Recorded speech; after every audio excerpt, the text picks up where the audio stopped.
Sikunde 44 e Kenya mangima ok oyaw kawuono nikech midhiero ma okel kod oula ma osebedo kokwako Kenya. To kaka jafwambo marwa George Juma lero, moko kuom sikunde to ne obedo matek ne jopuonjre donje nikech pong' mag aoche kod oula ma pod okwako alwora mag sikundego.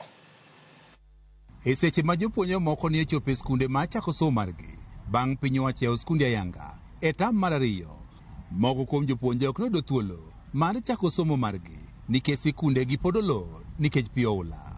Lipot mawuok kuom piny owacho yango ni sikunde maromo 44 e piny Kenya mangima pod olor nikech pi oula ma pod opong'o sikundego kod midhieche mamoko.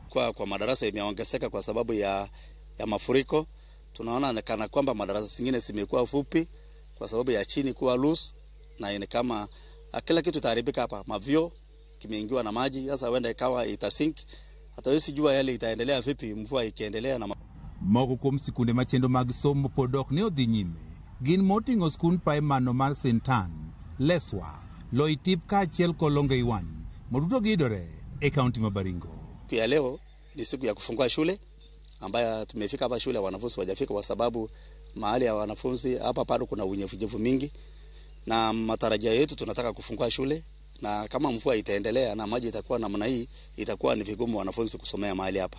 Sikunde gi e kaunti ma Baringo kod mamoko ma pod olor pod pi opong'o kata mana yore mabende chopo sikundego pod pi oimo.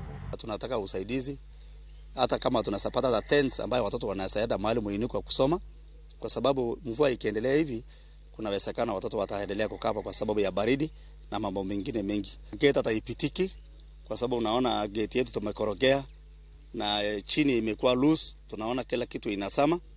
E kinde ndondo marwa ne wayango ni mokum sikunde ma bende ne oyaw bende jopuonje kaachiel kod jopuonj ne obedo kod pek mokalo e chopo sikundego. Sikund primary manyore Sabkono Manyatike e kaunti ma Migori ne jopuonje kaachiel kod jopuonj Sanja mane ochopo ne obedo kod pek e chopo skulni nikech pong' mar pi. Tudo ka jonyuol ne waketo nyithindo to jonyuol mondo ka gibiro skul to gibedie lwedo maber mar jonyuol, kendo ka gidok gibedo maber jonyuol. Japuonj maduong' mar skund primary manyore Kennedy Kanik wani moko kuom jopuonjre tiyo mana kod yiedhi ka bende ikogi mana kod jonyuol nyaka sikul. Bedo matek nikech kuonde ma giwuokie noyudo ka pi mar nam okwako, kendo moko ne nyaka gol oko gi yie mondo chopi, moko bende kwa ng'eyo kama gintie nyaka koro thuolone. Kane oromo sa abiro mar odiechieng' ma jopuonje dok pacho mar gago, jopuonje mag skund primary manyora mawuok kuonde ma pi oula pod opong'o mane jonyuolgi ne orem chopo e sikul mondo koro kawgi ne oriyo kech e sikul.